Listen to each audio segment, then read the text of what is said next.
कुछ औसाफ ऐसे हैं जिन्हें कुरान मजीद ने, अल्लाह ताला ने अपने नेक बंदों की औसाफ और उनकी निशानियों के तौर पर बयान फरमाया है। अल्लाह तबारक व तआला के नेक बंदों में कुछ ऐसी चीज़ें पाई जाती हैं, कुछ ऐसी अलामात अल्लाह ने उनके अंदर रखी होती हैं कि उनकी वजह से मुआशरा अमन, सुकून, प्यार और मोहब्बत का मुआशरा बन जाता है। उन खूबियों में से 3 खूबियां ऐसी हैं जिन्हें सूफिया ने बतौर लाजिम एक अल्लाह के बंदे के लिए, नबी पाक अलैहिस्सलाम के गुलाम के लिए ज़रूरी करार दिया है। वो 3 खूबियां हैं सादगी, आजिज़ी और कनात। जिस आदमी के अंदर ये 3 बातें पाई जाती हैं कि वो सादा भी हो, इज्जो इनकिसार वाला भी हो, और जो चीज़ें अल्लाह ने उसे दी हो उस पर उसकी कनात भी हो, वो राजी भी हो, तो ऐसे शख्स पर अल्लाह तबारक व तआला की खास रहमत नाजिल होती है। जिस बंदे के अंदर ये सलाहियतें पाई जाएं, हम देखते हैं कि इस जमाने में सादगी, आजिज़ी और कनात वाला पहलू खासा मुश्किल होता चला जा रहा है। कोई भी बरादरी हो, कोई भी कबीला हो, कोई भी इलाका हो, लोगों को अपना आप दिखाने का बहुत शौक होता जा रहा है। मैं भी हूं, मुझे भी मानो, मेरी भी सुनो और मेरी भी तारीफ करो, मेरी तरफ भी तवज्जो करो, ये माहौल बन गया।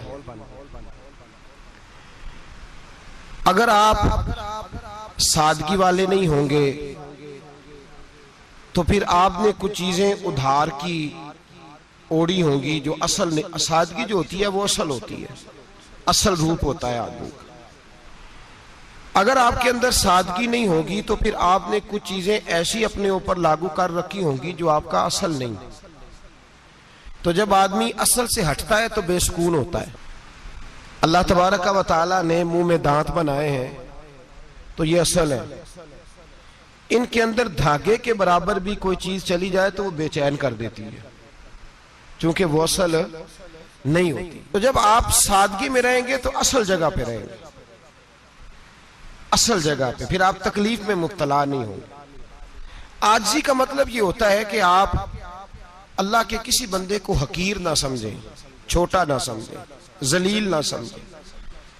एक होती है एहसासे कमतरी कि समझना कि मैं माली तौर पे मेरे पल्ले कोई शय नहीं है, देखो कितना, ये एहसासे कमतरी है। आजिज़ी ये होती है कि ये ना समझ ले बंदा कि मेरे अंदर सलाहियत ज्यादा है, ये कमी है, ये छोटा है, ये निकम्मा है, ये बिल्कुल गुनाहगार है, ये तकब्बुर है। आजिज़ी से रहे, अल्लाह के हर बंदे को अपने से अफजल समझे, आजिज़ी के साथ रहे। कनात ये है कि आपको जो अल्लाह ने दिया है समझे कि मेरा रब सबसे ज्यादा मेरे ऊपर ही मेहरबान है, उसने जो मुझे दिया है वो किसी और को नहीं दिया। ये शुक्र के तौर पर, तकब्बुर के तौर पे ये भी नहीं। कनात करें। आजिज़ी जब आपके अंदर होगी, सादगी होगी, तो जिंदगी इत्मीनान से गुजरेगी, सुकून से गुजरेगी। और आजिज़ी और सादगी का ये वाला तर्जुमा नहीं कि जिस बंदे ने मैले कपड़े डाले हो आप समझे कि ये बड़ा सादा आदमी है जी, हफ्ता आया ना आया नहीं तो सादा है। ये सादगी नहीं होती। नफासत तो हुसैन है इस्लाम का। नबी पाक सल्लल्लाहु अलैहि वसल्लम ने एक मालदार आदमी को फटे पुराने कपड़े पहने हुए देखा था तो हुजूर ने मना किया था। फरमाया अगर अल्लाह नेमत देता है तो बंदे पर उसका असर देखना भी पसंद फरमाता है। अच्छे कपड़े छोड़ दें तो आप सादा हो गए, ये मतलब नहीं। बहुत सारे गरीब लोग भी सादे नहीं होते, जो हर वक्त कहता रहता है मैं किसी चौधरी को कुछ नहीं समझता, तो वो सादा है। जो कहता रहता है कोई नहीं मेरी नजर में, मैं आप बड़ा सियाना हूं, फलाना बंदा आया तो मैंने लाजवाब कर दिया, 2 बातें नहीं फिर वो कर सका आगे के, तो आप सादे? आप तो बड़े महान तेज आदमी है भाई, आप तो अपनी करामत सुना रहे। सादगी का मतलब है बेतकल्लफ जिंदगी, जिसमें कोई तकल्लुफ ना पाया जाए। जो बंदा हो वही वो बयान करे, ये सादगी है। ये सादगी के खिलाफ है कि आप जो नहीं है वो आप। मेरा एक तजर्बा है, इसको आप कुरान और हदीस का निचोड़ ना समझिएगा, मेरी जाती बात है तो इसको जादी रहने दीजिएगा। कभी कभी मैं परेशान होता हूँ। आप किसी की दावत खाने जाए ना, वो अकीके की हो, वलीमे की हो, कोई भी हो, अच्छा जब आप खा लेते हैं ना तो फिर वो आदमी मुतालबा करता है कि आप उसकी तारीफ करें, फिर उसका ये मुतालबा होता है। वो बिल्कुल मेरी तरह का देहाती भी हो तो कहता है मैं मुंडिया नूं कल आख्या कि लियाओ फिर कोई कट्टा चंगा तगड़ा जिहा, अज जी आखन ना कि जनाब एदी दावत सी ते इस पकाए कुछ नहीं। वो फिर जिसले कट्टा एडा वधिया लिया के नाई अगे रखिया तो उन्हें पहली बारी इंज दा वेखिया सी, उन्हें फिर बनाया कि कमाल कर छड़ी। मुतालबा क्या है उसका भला?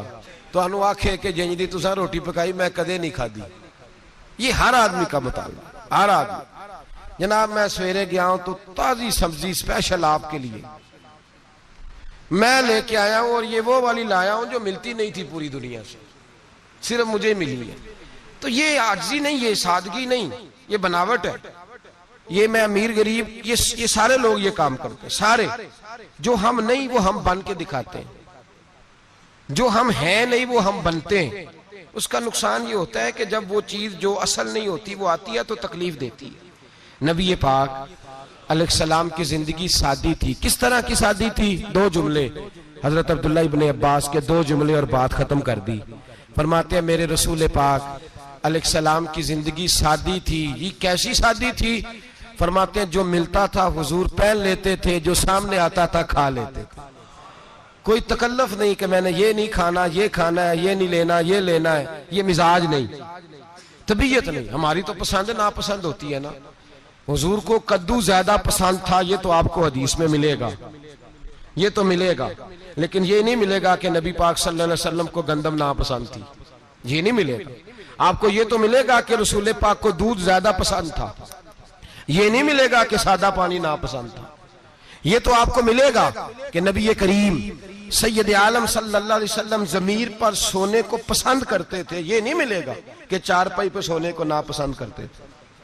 यानी हुजूर की जिंदगी सादी है, उसमें तकल्लुफ हमारी पसंद नापसंद होती है, और जो जोश है हमें पसंद नहीं वो फिर है ही नहीं सही, वो गलत हो गई फौरन, वो सिरे से उसका कोई असर ही नहीं रहा, वो बिल्कुल तबाह हो गई। मेरे हबीब पाक सैयद आलम अलैहिस्सलाम ने सादी जिंदगी गुजारी और आजिज़ी वाली जिंदगी गुजारी।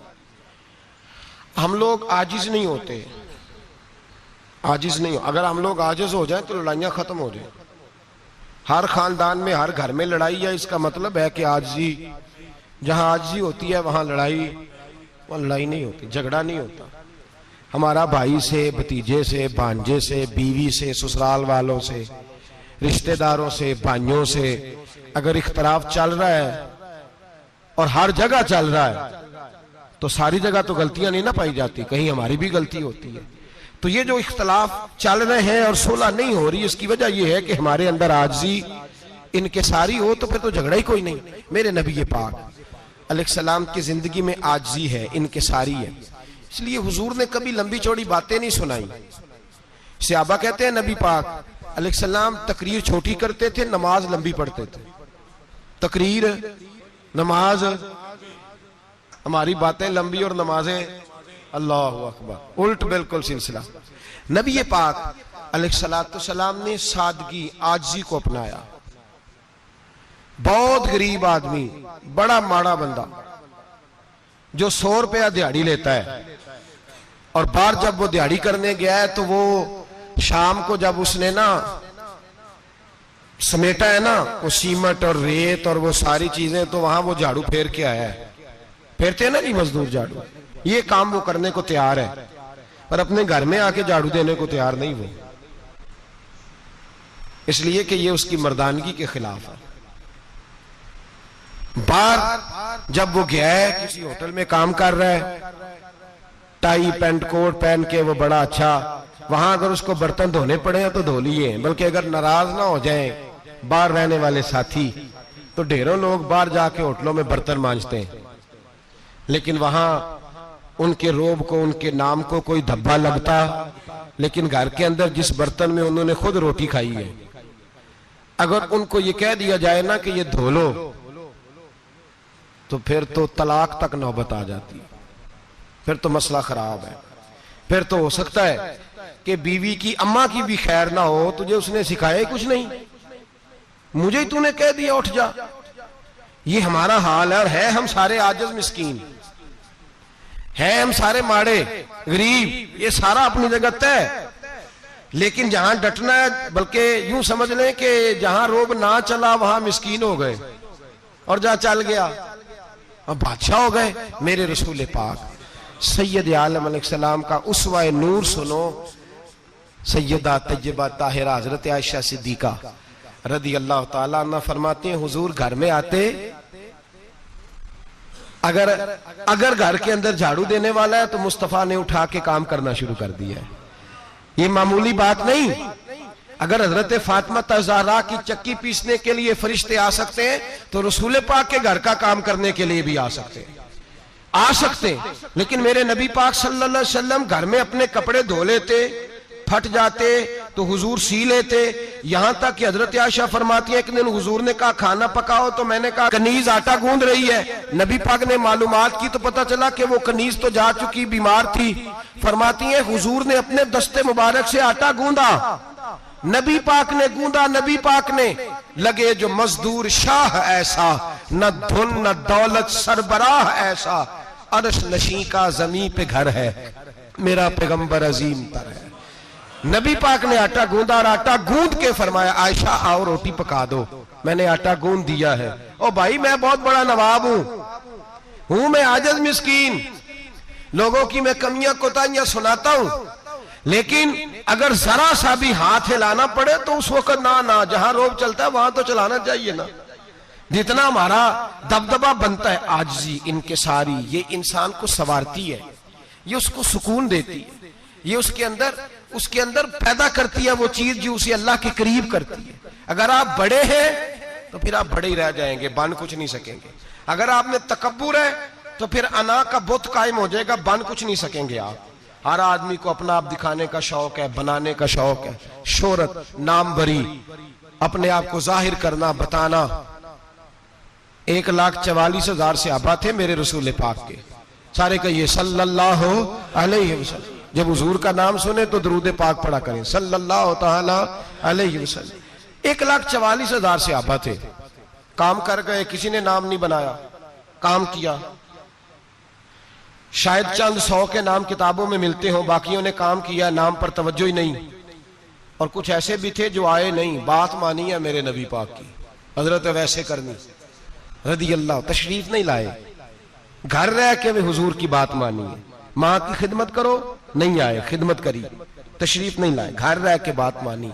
दर्जा क्या दिया मेरे रसूल पाक अलैहिस्सलाम ने? ड्यूटी लगाई मौला अली शेर खुदा की, हजरत उमर फारूक रदी अल्लाह ताला, फरमाया मेरा जुब्बा ले जाना और मेरे अवैस से मिलना और उसे कहना मेरी उम्मत की बख्शिश की दुआ मांगे। भाई घर रह के बात मानी, कोई शोरा नहीं, कोई नाम नहीं। इमाम अब्दुल वहाब शोरानी कहते हैं करन के लोग उन्हें रोड़े मारते थे और उनसे पूछते थे तेरा नाम क्या है, तो जनाबे वैसे करनी फरमाते थे अगर तो कयामत में बख्शा गया तो नाम बता दूंगा, और अगर वहीं अड़ गया तो नाम से क्या रह जाएगा, यहां तो लिखा रह जाएगा। और फिर दुआ मांगी, इमाम शोरानी ने लिखा है दुआ मांगी हजरत अवैस करनी ने, ए अल्लाह मैंने जिंदगी छुप के गुजारी है, मुझे जाहिर ना करना, मैं सिरापा मखजन राज था और रहा था मुद्दतों राज में, ये तो तेरा शौक के दीद कशा कशा मुझे खींच लाया मजाज में। ए अल्लाह मैंने पर्दे में वक्त गुजारा है, अल्लाह मस्तुरना बिसुत्रिकल जमील, ए अल्लाह बस मुझे पर्दों में रखना, पर्दों में उठ बुलिया चल उथे बसीए, जिथे बस देनी सारे ही अन्ने, ना कोई साडी जात पछाणे ना कोई सानू मन्ने। ए अल्लाह मुझे पर्दा दे, शोहरत नहीं चाहिए, मेरा नाम ना हो, कोई जाने कोई पहचाने ना, बस मैं तेरा हूं तो छुप के तेरे पास आ जाओ।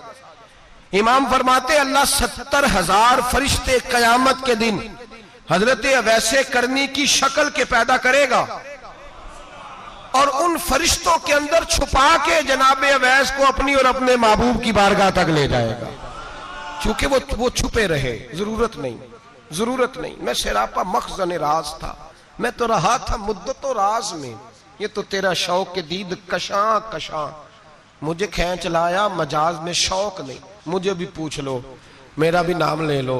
अब तो इस कदर ज्यादा अना का बुत आ गया, रोटी खिलाओ, जिसको खिलाई उसकी फोटो खींच के फेसबुक पे दो, पानी पिलाया तो पहले उसकी फोटो दे लो, अगर सलाम लिया तो पहले छोड़ दो यार, बस करो। ये अना के बुत बना लिया हम लोगों। किस चक्कर में पड़ गई है दुनिया।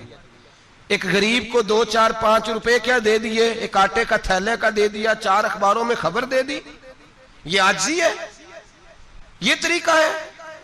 अब तो लोग यहां तक रियाकारी करने लगे, नमाज पढ़ने के लिए आते हैं तो पहले फोटो खींच के आते हैं जुम्मे की तैयारी करते हुए। बस कर दें, बस करें, कहीं रुके, किसी जगह स्टॉप करें, अपने अंदर इंकिसारी पैदा करें। जो खत्म हो गया वो बच गया, जो अपने आप को बनाता रहा वो कभी बन ना सका। बचा वही जो रब की बारगाह में मिट गया। हमारी तो उम्र गुजर गई है अपने आप को तामीर करते, सारी जिंदगी गुजर गई। मेरा भी नाम लो, 30 साल में रह के आया हूं जी सऊदी अरब के फलाने मोहल्ले में, किसी से मेरा नाम पूछोगे तो पहुंच जाओगे। क्या होते थे आप वहां, क्या नाम पूछे? वहां तो बादशाहों के नाम अब कोई नहीं लेता, मिट गए, जो आए थे चले गए। गखड़ आना तो चौक से किसी से भी पूछ लेना, मैं भी होता हूं, क्या होते हो? यहां बड़े लोग थे जिनका तूती बचता था, खत्म हो गए। तू और मैं भी जाने वाले, और जमाना आएगा, मिटने के लिए दुनिया आई है। अगर दुनिया में खुद ब खुद अपने आप को मिटा के रखोगे तो अल्लाह इज्जत अता फरमाएगा। हम तो इतना खड़े हुए हैं कि बहनों से, भाइयों से, ससुराल से, रिश्तेदारों से कट गए हैं बिल्कुल, इसलिए कि बुत नहीं टूट रहा अंदर का। मेरे नबी पाक सैयद आलम अलैहिस्सलाम के गुलाम बड़ा कुछ थे, पर उनकी जुबानों पे कभी कुछ होने का जिक्र नहीं आया। बड़ा कुछ थे वो, बड़ा कुछ थे। हजरत अबू बकर सिद्दीक रदी अल्लाह, बड़ा कुछ थे ना, क्या बात थी। मेरे मुस्तफा करीम सैयद आलम सल्लल्लाहु अलैहि वसल्लम ने फरमाया, अबू बकर मेरा वो खलील है कि दुनिया में भी मेरा सज्जन है, कयामत में भी मेरा दोस्त होगा, दुनिया और आखिरत में वही अबू बकर है। मोहल्ले में 7 गरीब बच्चियां रहती हैं, वो कहती हैं हमारी बकरियां, बाप फौत हो गया, बकरियों का दूध धो दो। तो अबू बकर सिद्दीक बकरियों का दूध धोने चले जाते हैं, उनके घर का काम काज करके आते हैं। सैयदना उमर फारूक, मेरे नबी पाक अलैहिस्सलाम ने फरमाया, फरिश्ते 950 साल मेरे उम्र की शान बयान करें तो खत्म नहीं हो सकती। इतना बड़ा शख्स उमर फारूक, इतना बड़ा आदमी। एक दिन ऐलान किया उमर फारूक ने, लोगों मस्जिद में आओ, बात करनी है। अमीरुल मोमिनीन का पैगाम है, सारे मस्जिद में आ जाए। खचाखच मस्जिद नबी सहाबा से भर गई। और ऐसा जब ऐलान होता था तो सहाबा दौड़ के आते थे, शायद को जंग है, शायद किसी ने हमला कर दिया है, शायद कोई नई बात है। दौड़े आए लोग, मस्जिद नबी खचाखच भर गई। सैयदना फारूक आजम रदी अल्लाह तआला अन्हु मिंबर पे बैठे। हजरत अब्दुर रहमान इब्ने औफ रदी अल्लाह तआला अन्हु फरमाते हैं कि सहाबा तजस्सुस के देख रहे हैं कि पता नहीं किसी तरफ से पैगाम नहीं आ गया, कोई काफिर हमला नहीं करने लगा, अल्लाह जाने क्या हुआ है, बड़ी परेशानी है। उमर बैठे, अल्लाह की हम्द की, नबी पाक सल्लल्लाहु अलैहि वसल्लम पर दुरूद पढ़ा, और फिर उमर फारूक बोले, फरमाने लगे, मैं जब मक्के में रहता था ना तो कभी घर में कहत आ जाता था, कभी कहत आता था घर में, बकरियों के दूध खुश्क हो जाते थे, गंदम नहीं मिलती थी, पानी नहीं होता था। तो फरमाया मेरी अम्मा मुझे खाला के घर भेज देती थी। कबीला बनु मखजूम, उस कबीले में मेरी खाला की शादी हुई थी तो वो मालदार लोग थे, उनके पास ज्यादा बकरियां, ज्यादा ऊंट, ज्यादा गायें, ज्यादा खेत थे। हजरत उमर फारूक फरमाने लगे, मैं उनके घर जाता तो मेरे खालू समझ जाते कि उमर को इसलिए भेजा गया है कि कहत आ गया है। फरमाते हैं वो मुझे सवेरे बकरियां चराने ले जाते, शाम तक मैं उनकी बकरियां चराता।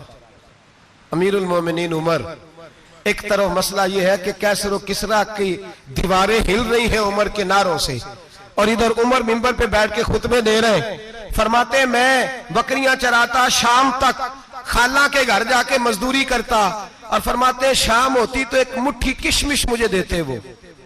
आप फरमाते हैं मैं बड़े कद वाला था, एक मुट्ठी किशमिश मिलती है, कभी एक मुट्ठी खजूरें, मैं शाम को खा के सो जाता। कई महीने यूं ही गुजरते तो मेरी अम्मा का पैगाम आता कि हालात सही हो गया, मेरे बेटे को भेज दो। ये बात कही, हजरत उमर रोने लगे और फिर कहने लगे अब वो वक्त आया है कि लोग मुझे अमीरुल मोमिनीन उमर कह के पुकारते हैं। बस ये 2 बातें की। उमर ने कहा चलो जोहर का वक्त हो गया, अजान पढ़ो, उठो नमाज पढ़े, उठो। अजान हुई, इकामत हुई, जनाबे उमर ने नमाज पढ़ाई। लोग चले गए तो सैयदना अब्दुल रहमान इब्ने औफ यराना था जनाब उमर से, बाजू पकड़ के कहने लगे, उमर सियाना बंदा यार, तू ये दो बातें सुनाने के लिए इतना मजमा इकट्ठा किया था, ये दो बातें कहने के लिए कि मैं खाला के घर जाके मजदूरी करता था तो एक मुट्ठी किशमिश मिलती थी, एक मुट्ठी खजूरें, ये कहने के लिए कि मैं बकरियां चराया करता था। तो हजरत उमर फारूक रदी अल्लाह ताला अन्हु फिर रोए, फिर आंखों में आंसू आए। कहने लगे, अब्दुल रहमान आज ना मिस्र शाम से कुछ लोग आए थे और वो बता रहे थे कि उमर तेरा डंका वहां भी बड़ा बजता है। वो मुझे कह रहे थे तेरे नाम के वहां भी बड़े दबदबे हैं, बड़े तज़किरे हैं। तो मेरा नफ्स मुझे कह रहा था, उमर देखा देखा तू यहां बैठा है और वहां तेरे नाम का शोर हो रहा है, मुझे इसने बड़ा किया है। तो मैंने आज मुस्तफा के सारे गुलाम इकट्ठे करके अपनी औकात बता दी है। मैंने अपनी औकात बताई है कि मैं कुछ नहीं, कोई शय नहीं, कोई चीज ही नहीं, असी किसी से कुछ नहीं जे लगदे, ना कोई साडा दर्दी। मैंने बताया है कि मैं तो किसी के बकरियां चरा के एक मुट्ठी किशमिश लेके गुजारा किया करता था। गुजारा मुझे मेरे कुछ साथी ना ले गए गुजरांवाला सर्दियों के मौसम में, मुझे कहने लगे स्वेटर पसंद कर लें अपनी मर्जी का। तो मैंने कहा यार मुझे तो वही मजा आता है जो मेरी अम्मा क्रोशिये से बनाया करती थी, वही वो पहले अब्बा पहनते थे, फिर वही स्वेटर बड़ा भाई पहनता था, फिर हमारे खाते में आ गया।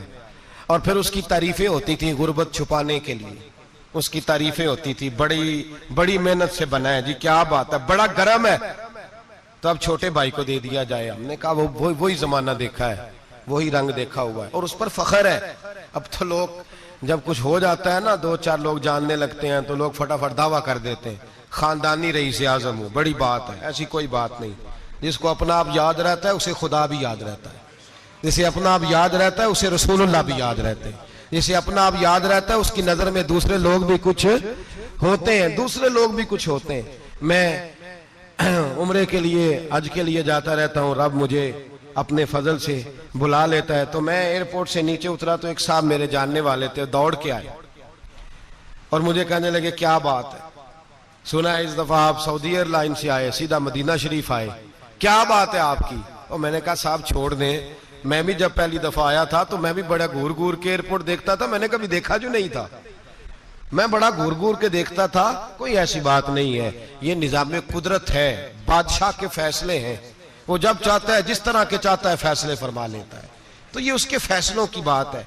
हम लोग ना जिस हैसियत पे होते हैं वहीं रह जाते हैं, पिछली बात भूल जाते हैं, इसलिए हम चाहते हैं जो भी हमें मिले झुक के मिले, जो भी आए, और ये मेरा आपका सबका मुश्तरका मामला है। मेरे नबी पाक सल्लल्लाहु ताला अलैहि वसल्लम ने सहाबा से पूछा, तुम्हें बताऊं जन्नत के बादशाह कौन होंगे? जन्नत के आम लोग नहीं, जन्नत के, बोलिएगा जरा, जन्नत के अल्लाह बादशाह। जन्नत में तो जाना बड़ी बात है, हुजूर जन्नत का भी बादशाह, इब्ने माजा में लफ्ज है, तुम्हें पता है जन्नत के बादशाह कौन होंगे? तो मेरे मुस्तफा करीम सल्लल्लाहु ताला अलैहि वसल्लम के गुलामों ने कहा हुजूर हमें नहीं पता। तो हुजूर ने फरमाया जन्नत के बादशाह वो लोग होंगे जिन्हें दुनिया में कोई भी नहीं जानता था, जिनके कपड़े सादे होते थे, जो गरीब लोग होते, जो सिफारिश करते थे तो उनकी कबूल कोई नहीं करता था, जो किसी के साथ जाते थे तो उनको मानता कोई नहीं था, वो जन्नत के बादशाह होंगे, बादशाह। और फरमाया क़यामत के दिन जब लोग उन्हें देखेंगे तो उन पर फख्र करेंगे, रश्क करेंगे, कहेंगे क्या बात है तुम्हारी। यहां तो शौक ही बड़ा है, गरीबों ने भी पोस्टर बनाए हुए हैं, डाकुओं, लुटेरों, चोरों की तस्वीरों के साथ लगवाए हुए, अपने आप को बड़ा करने के लिए। आज इख्तियार करें, आज ही इख्तियार करें, अपने आप को मिटाने की कोशिश करें। रब करीम के बंदे आगे बढ़ बढ़ के अपना आप दिखाते नहीं, बड़ा शौक है, पहले फोटो खिंचा लो, बाकी बातें बाद में होंगी, पहले वीडियो बना लो, बाकी कुछ और बाद में होगा, पहले। अब तो परसों तरसों मुझे एक मौलाना कहने लगे कि आपसे मैंने, वो यहाँ जुमा पढ़ने आते हैं कभी कभी, मेरे दोस्त हैं, कहते हैं आपसे मैंने सुना था कि अगर कोई, उस नबी पाक का फरमान है, अगर कोई नजराना दे तो उसको ले लो, अगर कोई तोहफा दे तो उसको, हुजूर ने फरमाया ले लो अगर तुम्हें को देता है, अपनी मर्जी से, मांगना मना है, खुद दे दे तो ले लो, वरना एक वक्त आएगा तुम मांगोगे तुम्हें मिलेगा नहीं, जब को दे दे तो ले लो। कहने लगे आपने कहा था को दे दे, तो उस वक्त से मैं कोई सूट देता है मुझे मेरी मस्जिद का नमाजी तो मैं ले लेता हूं, कोई मुझे कोई और शायद देता है तो मैं आपसे सुन के। तो अगर मेरी मस्जिद का नमाजी सूट पकड़ाते साथ फोटो भी खींचे तो फिर मेरे लिए क्या हुक्म है? वो खुशबू की डब्बी देते हुए साथ फोटो भी खींचे, फिर मेरे लिए क्या हुक्म है? कहने लगे रमजान में ये हाल हुआ है कि लोग कपड़े दे रहे थे और फोटो खींच रहे थे। क्या चक्कर है, कहां चले गया? गरीब आदमी की इज्जत नफ्स को कुचल डाला पकड़ के। एक जोड़ा साल के बाद इमाम को दिया, उसकी भी तस्वीर खींच के फेसबुक पे दे डाली। ये हमारी आजिज़ी है, ये हमारा प्यार है, ये हमारा अंदाज है। भाई ये हम गलत रास्ते पे, गलत डगर पे चल निकले, हमें वापस आना पड़ेगा। मेरे नबी पाक अलैहिस्सलाम ने आजिज़ी को पसंद किया। हुजूर शोहरत से, नामवरी से दूर रहते। नबी पाक अलैहिस्सलाम ने आजिज़ी, इनकिसारी और सादगी और कनात इनको अपना के रखा, सीने से लगा के। ये नहीं कि माल नहीं आया, बहरीन से लाखों दिनार आए हुजूर के जमाना ज़ाहिरी में।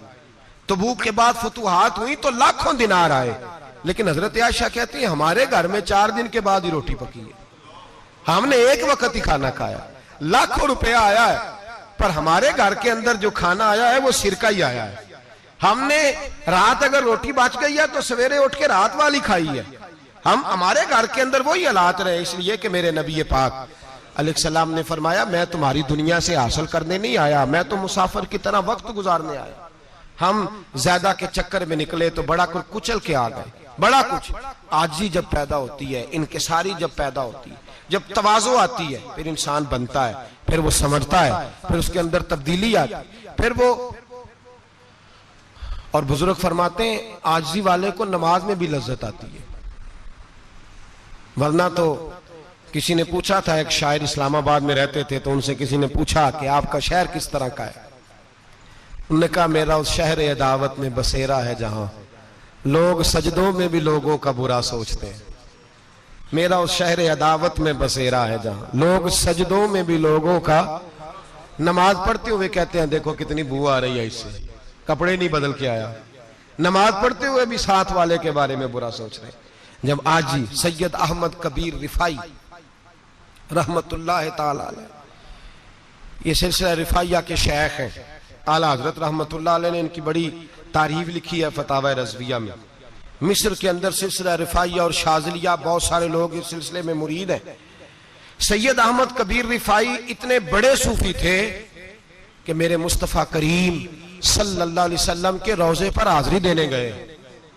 नबी पाक की बारगाह में हाथ दुआ करें अल्लाह हम सबको वहां हाजिरी नसीब फरमाए, अल्लाह हम सबको बार बार ये मौके अता फरमाए।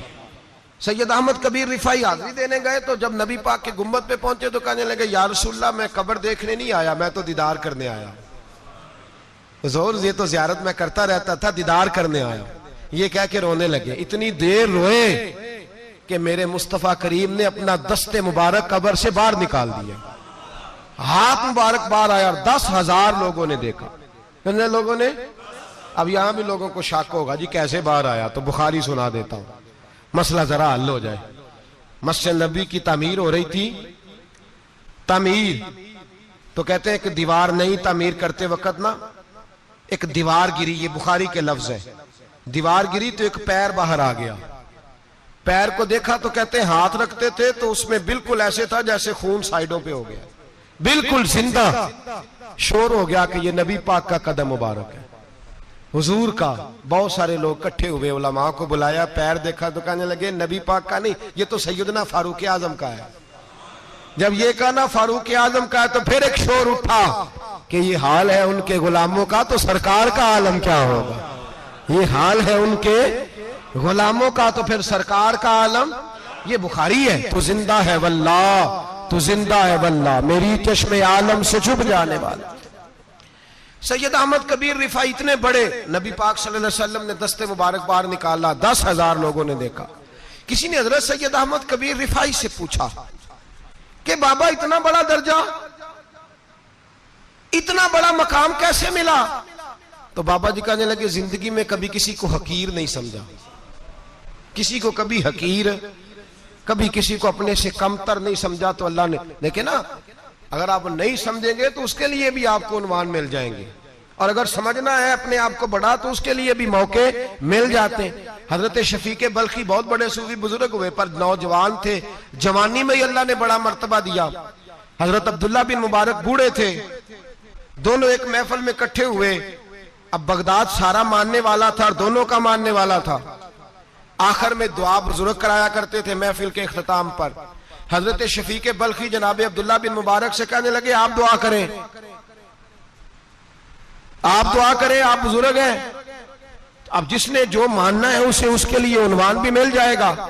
हजरत सैयदना अब्दुल्ला बिन मुबारक कहने लगे, बेटे तू दुआ कर, तेरी उम्र थोड़ी है, तेरे गुनाह भी थोड़े हैं, तेरी उम्र थोड़ी है, तेरे गुनाह भी थोड़े हैं। तो सैयदना शफीक बल्खी कहने लगे, नहीं हुजूर आप दुआ करें, आपकी उम्र ज्यादा है तो नेकियां भी तो ज्यादा ही है ना, नमाजें भी तो आपकी ज्यादा है ना, रोजे भी तो ज्यादा, रमजान भी तो आपकी उम्र में ज्यादा है ना, आज भी तो आपने ज्यादा। अगर आपने किसी को अपने से बड़ा समझना है तो उन्वान आपको मिल जाए, छोटा समझना है तो उसके लिए भी उन्वान आपको। बात तो ये है कि आप क्या करना, अगर आप किसी को हकीर समझना चाहते हैं तो बात खत्म हो गई। सैयद अहमद कबीर रिफाई फरमाते हैं, जिंदगी भर कभी किसी को हकीर नहीं समझा। अल्लाह की सारी मखलूक की क्या बात है। अल्लाह कुरान में कहता है, इन्नल्लाह ला यस्तही अन यदरिबा मसलन मा बऊदतन फमा फौकहा। अल्लाह शर्म नहीं करता कि एक मच्छर की मिसाल बयान करे या उससे भी कमतर। अल्लाह मच्छर की बात करता है इतना बड़ा होके, वो कहता है मैं करूंगा, मेरी मखलूक जो है मेरी तो हजरत अहमद कबीर रिफाई फरमाने लगे, मैंने कभी किसी को हकीर, बोलिए कभी किसी को हकीर। हम लोगों के पास उन्वान बड़े हकीर समझने के लिए, हम समझ लेते हैं। अमीर आदमी कहता है गरीब मेहनत क्यों नहीं करता, मेहनत करे अमीर हो जाएगा, उन्वान हुआ कि ना तनकीद करने का। 4 बच्चे हैं, करे कमाई, अमीर हो जाएंगे। अब वो हकीर समझ रहा है गरीब को, गरीब भी अमीर को हकीर समझता है। वो भी कहता है जो इसने कमाया सारा ही हराम है, जायज एक पैसा नहीं, उसने भी हकीर समझ लिया। यानी वो ये कह रहा है कि मैं हलाल खाता हूं, ये अमीर हराम खाते हैं, तो बात खत्म हो गई। उसने भी हकीर समझ लिया, इसने भी हकीर समझ लिया। अब उन्वान ही था ना, अगर उन्वान बदल लेते तो बात बन जाती। अमीर अगर ये कहता कि मैं इस गरीब की मदद करूंगा इसलिए कि पैसे मेहनत से नहीं मिलते, खुदा के फजल से मिलते हैं, तो वो ये ना कहता कि ये मेहनत करता तो आगे चला जाता। और गरीब अगर समझता इस बात को तो ये ना कहता अमीर सारे हराम ही खाते हैं, वो कहता भाई रब ने जो मेरे लिए पसंद किया मुझे दिया, जो इसके लिए पसंद किया इसे दिया, बात खत्म हो गई, झगड़ा खत्म। उन्वान तो मिल जाएगा आपको, मुस्बत भी और मनफी भी। तो अच्छी बात नहीं कि मुस्बत इख्तियार करें। सैयद अहमद कबीर रिफाई कहते मैं गुजर रहा था, एक दिन मेरे साथ ऐसा हुआ कि मैं गुजर रहा था खेत के अंदर से, इधर भी पानी था इधर भी पानी था। होता है ना पानी पानी होता है फसलों में कई दफा। कब होता है ज्यादा पानी? नहीं, जब कद्दू करी रहे जी, और जब कद्दू करते हैं ना तो दोनों जाने पानी भरा होता है ना जी, वो ट्रैक्टर भी पानी में चलता है। मैं पेंडू हूं ना, मुझे ज्यादा पता है क्या हालात होते हैं। तो वो इधर भी पानी इधर भी पानी, तो दरमियान में से वो मुंडेर होती है छोटी सी, वाटा खीदा अपनी जुबान है। तो कहते इधर भी पानी था इधर भी पानी था। सैयद अहमद कबीर रिफाई कहते हैं मैं गुजर रहा था, असर की नमाज का टाइम हो गया, मैं जल्दी जल्दी जा रहा, सामने से कुत्ता आ गया। इंसान अशरफुल मखलूकात है, लेकिन वो अल्लाह का शुक्र करेगा कि उसने मुझे अशरफ बनाया है। ये नहीं कह सकता कि ये मखलूक हकीर है, ये बुरी है, ये नहीं कह सकता। शुक्र करे कि मुझे अल्लाह ने अशरफुल। सैयद अहमद कबीर रिफाई कहते कुत्ता आ गया सामने से। अब कुत्ता आया तो मुझे जल्दी थी, कुत्ता भी भीगा हुआ था। अब मेरा दिल करे कि कुत्ता नीचे उतरे तो मैं गुजरूं, कुत्ता खड़ा है कि ये साइड पे हो तो मैं गुजरूं। कहते हैं देर हो गई तो मुझे डर लगता था, मैंने कभी कुत्ते को भी नहीं झिड़का था, कभी कुत्ते को भी, अपनी इतनी हैसियत ही नहीं, झिड़का ही नहीं कभी किसी को। आप फरमाते हैं देर हो गई तो मैंने कहा या अल्लाह, हजरत सैयद अहमद कबीर कहते हैं मैंने कहा या अल्लाह इस कुत्ते को जुबान ही दे दे, मैं इसे कुछ समझा ही दूं, इसे जुबान ही दे दे, तू तो कादर मुतलक है। उसे जुबान दे दी तो मैंने कुत्ते से कहा नीचे उतर जा, मैंने नमाज पढ़नी है। तो कहने लगा बाबा जी आप उतर जाए, आप उतर जाए, आप उतर जाए, मैं क्यों उतरूं? तो सैयद अहमद कबीर रिफाई कहते हैं मैंने उससे कहा कि बात यह है कि मेरे ऊपर नमाज फर्ज है, तेरे ऊपर फर्ज नहीं। तो मैंने नमाज पढ़नी है। अगर मैं खेत में उतर गया तो कीचड़ है, मेरे कपड़ों को मिट्टी लग जाएगी, पता नहीं पानी पाक है कि नापाक है, तो तू उतर जा, तेरे ऊपर नमाज नहीं फर्ज, तो मुझे जाने दे। तो सैयद अहमद कबीर रिफाई कहते हैं उसने ऐसी बात की कि मेरे ऊपर वजद तारी हो गया। कुत्ते ने बात की तो मैं कांपने लगा। राती जागे शेख सदावे, राती जाग दे कुत्ते, तैथों उत्ते मालक दा दर मूल न छड़ दे, भावे मारो 100 जुत्ते, तैथों उत्ते वो एक बुरकी दा कदर पछानन, भावे मालक हो मन सुत्ते, तैथों उत्ते रुखा सुखा खा, दिने जा रुखा विच सुत्ते, ते तैथों उत्ते उठ बुलिया, चल यार मना ले नहीं ते बाजी लै गए नहीं कुत्ते। उठ बुलिया, चल यार मना ले नहीं ते बाजी लै गए कुत्ते, ते तैथों उत्ते। सैयद अहमद कबीर रिफाई कहते हैं वो मुझे कहने लगा आप उतर जाए, तो मैंने कहा भाई मेरे ऊपर नमाज फर्ज है, तेरे ऊपर फर्ज नहीं, तू उतर जा, मेरे कपड़े आलूदा हो जाएंगे तो क्या करूंगा। तो कहते हैं उसने बात की तो मैं घबरा गया और छलांग लगा के मैं खेत में उतर गया। मुझे कहने लगा बाबा जी कपड़े अगर आपके कीचड़ से आलूदा हो गए तो पानी से साफ हो जाएंगे, और अगर मुझे हकीर जान के आपका दिल आलूदा हो गया तो 7 समुद्रों से भी साफ नहीं होगा। कपड़े पानी से धुल जाएंगे और दिल अगर तकब्बुर से आलूदा हुआ तो 7 समुद्रों से भी सही हो सकता ना। ना ना हकीर नहीं जानना, ना मौलवी को, ना सूफी को, ना दरवेश को, ना खेत में काम करने वाले को, ना पट्टे पे मजदूरी करने वाले को, ना गाड़ी का शीशा साफ करने वाले को, ना तेल डालने वाले को, ना किसी को हकीर ना जान, ना किसी के हाल पे तंज कर, ना किसी के गम का मजाक उड़ा, वो जिसे चाहे जैसा नवाज दे। ये मिजाज लुत्फ रसूल है। ना कोई आया लेके चला गया, कोई उम्र भर भी ना पा सका, मेरे मौला तुझसे गिला नहीं, ये तो अपना अपना नसीब है। भाई हकीर नहीं जानना। सैयद अहमद कबीर रिफाई फरमाते हैं वो कुत्ता तो गुजर गया, मैं दौड़ा घर गया, जाके मैंने गुस्ल किया, कपड़े बदले। फरमाते हैं पहले भी मैं असर पढ़ता था, पर आज जब नमाज पढ़ी तो बड़ा ही मजा आया। मैं सर सजदे में रखूं मेरा उठाने को जी ही ना चाहे, मैं रुकू में जाऊं तो मेरा सर उठाने को दिल ही ना चाहे, मेरा दिल करे आज मगरिब लेट हो जाए, आज सूरज देर से गुरूब हो, मैं आज सारा दिन असर ही पढ़ता रहूं। भाई जब तू आजिज़ी वाली पढ़ता है, जब तू इनकिसारी वाली पढ़ता है, जब तू हजरत सैयदना मुआविया बिन खुतैज रदिया, एक हजरत मुआविया बिन सुफियान है, एक मुआविया बिन खुतैज सहाबी हैं, वो कहते हैं मैं जंग फतह करके आया तो सख्त गर्मी का मौसम था, मुझे पता था कि उमर फारूक दोपहर को आराम कर रहे होंगे। आप फरमाते मैं मस्जिद नबी में बैठ गया, एक बच्ची जनाब उमर के घर से निकली तो मुझे कहने लगी मुआविया आपका नाम है? मैंने कहा हाँ। अंदर जाके जनाब उमर को बताया तो उमर दौड़े आए, और जब आए तो सर पे टोपी कोई नहीं, पैरों में जूता कोई नहीं। कहने लगे मैं तेरा इंतजार कर रहा था, आज मुझे उम्मीद थी तू आएगा, तूने बताया क्यों नहीं? तो मैंने कहा हुजूर मुझे पता है रात सारी आप चेहरे पे कपड़ा डाल के मदीने की गलियों में रहते हैं, तो दोपहर को आप आराम करते होंगे, इसलिए मैंने कोशिश की कि आपको बेदार ना करूं, आप आराम कर रहे होंगे, इसलिए ये मैंने कोशिश की कि मैं बैठता हूं मस्जिद में आराम करता हूं, जब आप आएंगे तो देखी जाएगी। हजरत उमर फारूक ने जलाल किया, फरमाया तू मुझे गाफिल समझता है कि मैं सो जाऊंगा? और आप फरमाने लगे मैं कौम का खादिम हूं जिसकी इतनी ज्यादा रियाया हो वो सो जाए चुप करके, मैंने जवाब नहीं देना अल्लाह की बारगाह में? फरमाया मेरे अमीरों की तरह सोने जागने के वक्त मुकर्रर नहीं, मैं कौम का खादिम हूं, जिस वक्त भी आया करो मुझे जगा लिया करो, मुझे कब्र में जाके खुदा को भी जवाब देना है, मोहम्मद मुस्तफा को भी जवाब देना है। मेरे भाई याद रखें जब ये चीजें पैदा, और फिर हमने इन तकल्लुफात में, मैंने कई दफा ये बात बयान की है, अब तो लोग रिश्ते करते हैं तो डीसी कॉलोनी में किराए का मकान खरीदते हैं, 2-4 गैरों की गाड़ियां मंगा के दरवाजे के आगे खड़ा करते हैं, रिश्ता हो जाता है बड़ा घर देख के, और जब शादी के चौथे दिन पता चलता है कि ये किराए का मकान था, तो रिश्ते मकानों पे कायम नहीं होते, एतबार पे कायम होते हैं। वो एतबार टूटता है तो जिंदगी भर कायम नहीं होता दोबारा। जो आप हैं आप वही रहें, जो आप नहीं है वो कभी बनने की कोशिश ना करें।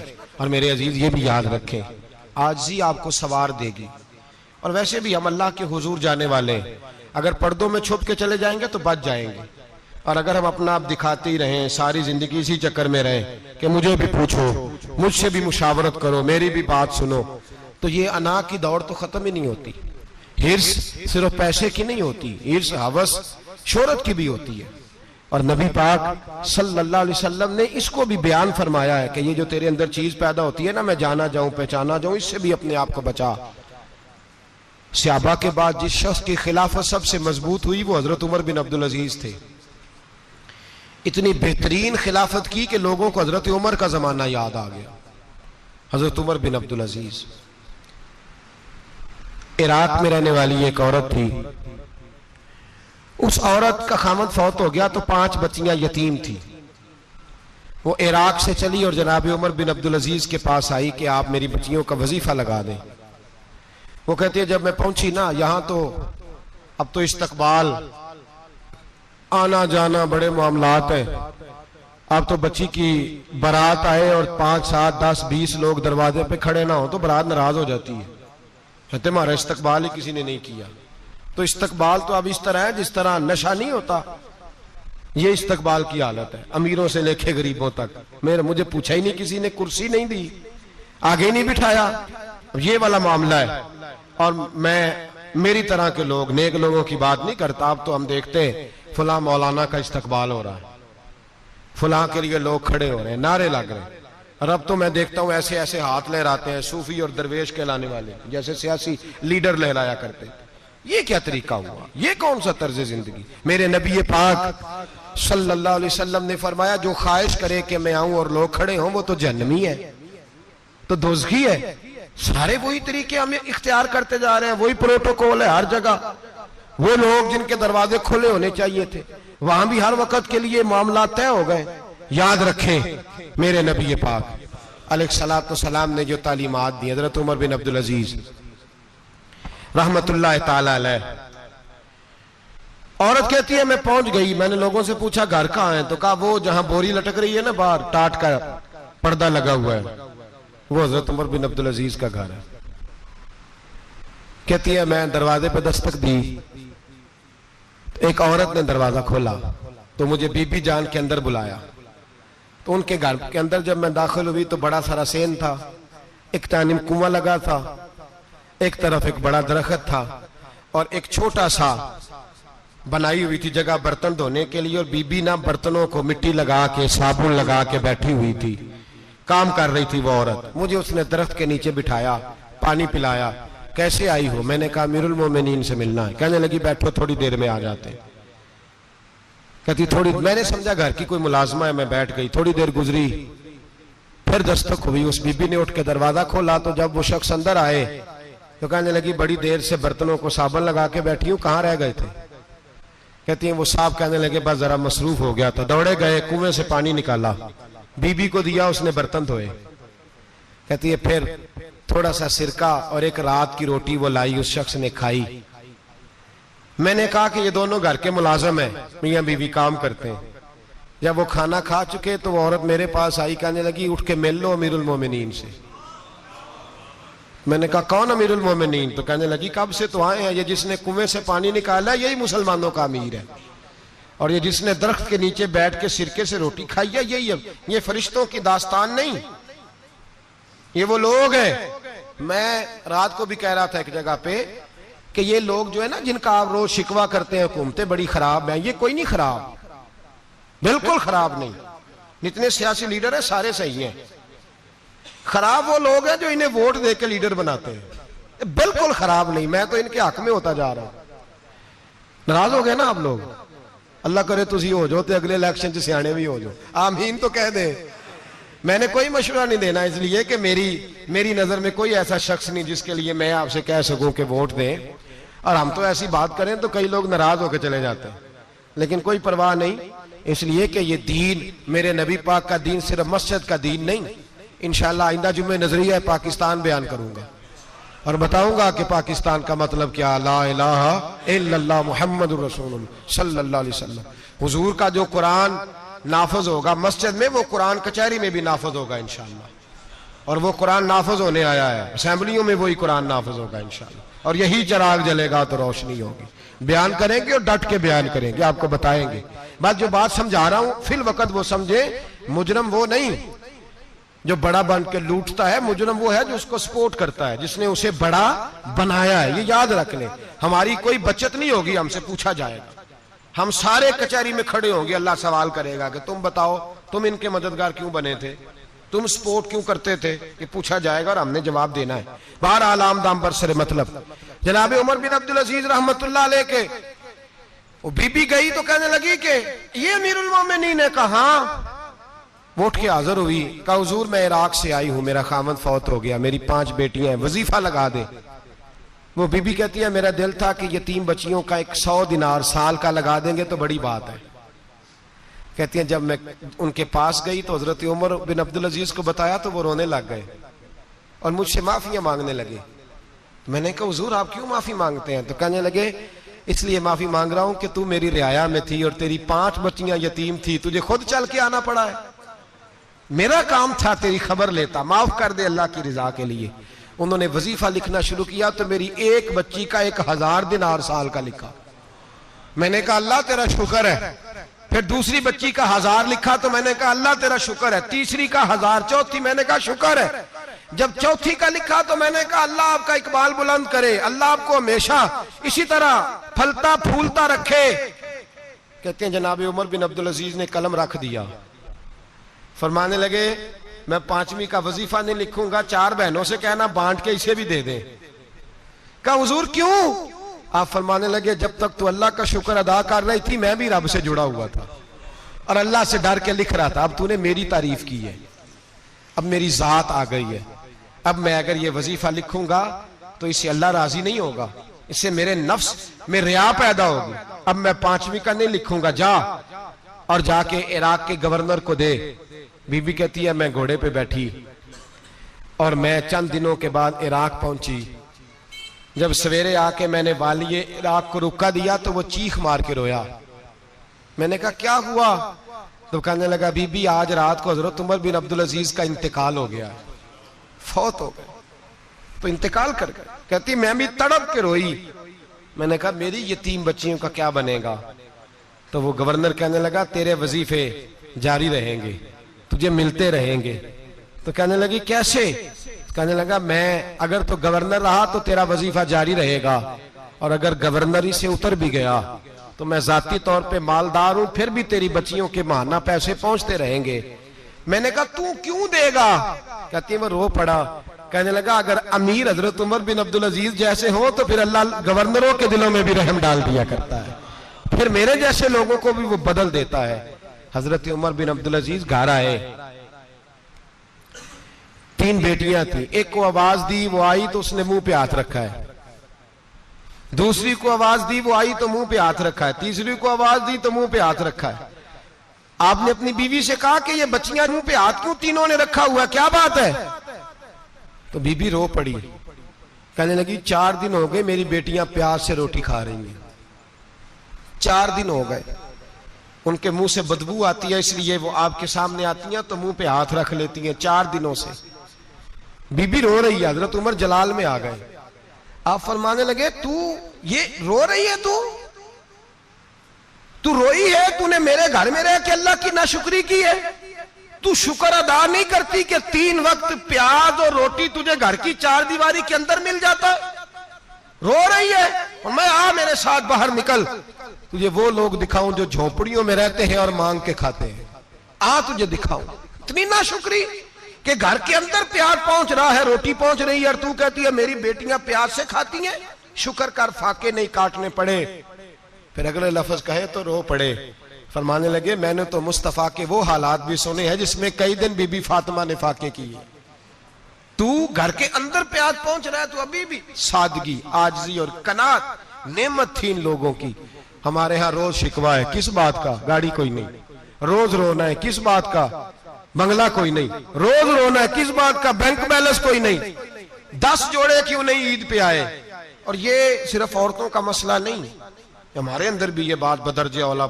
हम रोज अपने आप को मिस्कीन कहते हैं, गरीब कहते हैं, लाचार कहते हैं, मजबूर कहते हैं।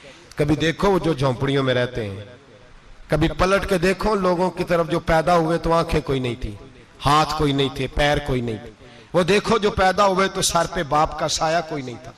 कैसे कैसे लोग वक्त गुजार रहे हैं।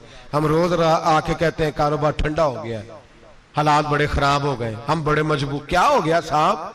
अल्लाह के दिन है, सारे अल्लाह के दिन है। वसल अच्छा है ना फिराक अच्छा है, यार जिस हाल में रखे वही हाल अच्छा है। बस अपने आप को मुतमईन करें, आजिज़ी, इनके सारी किनात, सादगी, इसको अपनी जिंदगी का हिस्सा बनाएं। अल्लाह दौलत सुकून अता कर देगा। आखिर दावाना अनिल हम्दुलिल्लाह।